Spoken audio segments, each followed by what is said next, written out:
Hello बच्चों। तो आज हम लोग देखते हैं चिन्ह परिपाटी के निष्कर्ष के बारे में। कल हम बता दिए थे चिन्ह परिपाटी क्या होता है। आज हम लोग देखते हैं इसका निष्कर्ष क्या है। वस्तु को हमेशा दर्पण के सामने अर्थात बाईं ओर रखा जाता है। वस्तु को, यह दर्पण हो गया अवतल दर्पण। इसमें जो वस्तु को रखेंगे हमेशा बाईं ओर रखेंगे। कहाँ रखेंगे? बाईं ओर रखेंगे। यही कारण है कि वस्तु दूरी हमेशा क्या होता है? ऋणात्मक होता है। अवतल दर्पण हो या उत्तल दर्पण हो, दोनों में वस्तु दूरी हमेशा ऋणात्मक लिया जाता है। अगला है अवतल दर्पण में जो फोकस रहता है, फोकस क्या रहता है? ऋणात्मक होता है। ऋणात्मक क्यों होता है? क्योंकि इसका जो फोकस रहता है अवतल दर्पण का, दर्पण के सामने बनता है। ये हो गया दर्पण, दर्पण के सामने बनता है। यही कारण है कि इसका फोकस दूरी क्या होता है? ऋणात्मक होता है, माइनस में होता है। उत्तल दर्पण का जो फोकस है धनात्मक होता है। क्यों धनात्मक होता है? तो ध्यान दीजिए, ये हो गया उत्तल दर्पण। इसमें जो फोकस रहता है इसका इस साइड रहता है। यही कारण है कि इसका फोकस दूरी क्या होता है? धनात्मक होता है। अगला पॉइंट है अवतल दर्पण में प्रतिबिंब दूरी धनात्मक और ऋणात्मक दोनों होता है। धनात्मक ऋणात्मक दोनों कब होता है? चलिए इसको देखते हैं। जब वस्तु का प्रतिबिंब दर्पण के सामने बनेगा, इस साइड बनेगा, दर्पण के सामने, दर्पण हो गया इस साइड इसका बनेगा, तब ये क्या हो जाएगा? ऋणात्मक हो जाएगा।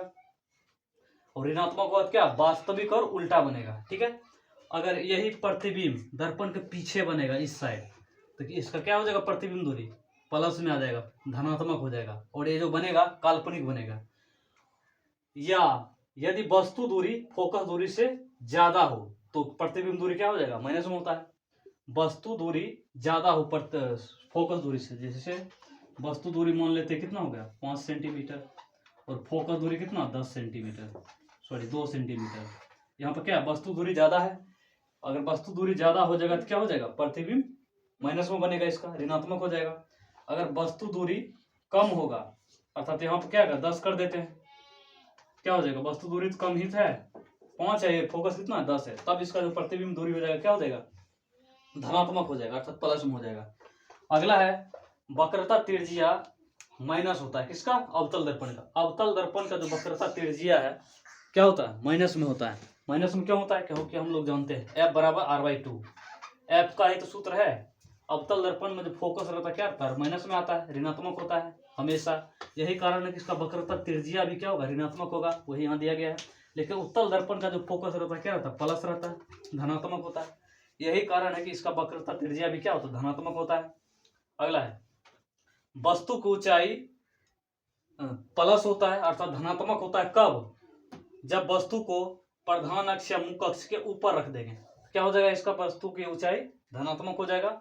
और धनात्मक होगा तो क्या होगा? सीधा बनेगा इसका प्रतिबिंब। अब ध्यान दीजिए, वस्तु की ऊंचाई अगर ऋणात्मक होगा तो क्या? उल्टा बनेगा। ऋणात्मक कब होगा? जब प्रधान अक्ष के नीचे रख देंगे। ठीक है। तो चलिए इससे हम लोग समझते हैं। ये मान लिया क्या है? अवतल दर्पण है। अवतल दर्पण का जो फोकस रहता है दर्पण के सामने बनता है। यही कारण है कि इसका फोकस दूरी ऋणात्मक होता है, और इसका वक्रता त्रिज्या भी क्या? ऋणात्मक हो जाएगा। अब प्रतिबिंब दूरी इसमें रहता है कभी धनात्मक रहता है, कभी ऋणात्मक रहता है। अगर दर्पण के सामने प्रतिबिंब बनेगा तो ऋणात्मक हो जाएगा। ऋणात्मक होगा क्या हो जाएगा? वास्तविक उल्टा बनेगा। अगर यही प्रतिबिंब दर्पण के पीछे बनेगा क्या बनेगा? काल्पनिक बनेगा और सीधा बनेगा। अब रहा बात वस्तु की ऊंचाई। वस्तु को ऊपर में रख देंगे, मान लीजिए प्रधान अक्ष पूरा हो जाएगा, इसके ऊपर में रख देंगे क्या हो जाएगा? वस्तु की ऊंचाई प्लस में आ जाएगा, धनात्मक होगा। और नीचे रख देंगे तो इसका क्या हो जाएगा? ऋणात्मक हो जाएगा। अब ध्यान दीजिए, जब वस्तु को ऊपर रखेंगे तो उसका प्रतिबिंब नीचे बनेगा, जब वस्तु को नीचे रखेंगे तो ऊपर बनता है।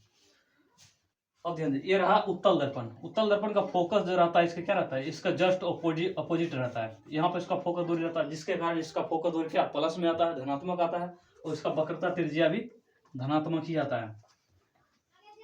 अगला है वस्तु, ये तो हो गया। अब इसके माध्यम से भी हम लोग समझ सकते हैं। जैसे ऊपर जाएगा इसका मतलब वस्तु की ऊंचाई हो जाएगा, क्या होता है? धनात्मक होता है। अब नीचे जाएगा तो वस्तु की ऊंचाई क्या हो जाएगा? ऋणात्मक हो जाएगा। यही तो होगा। वस्तु ऊपर रखेंगे तो प्रतिबिंब इसका कहाँ बनेगा? नीचे बनेगा। ये रहा इसका साइन कन्वेंशन का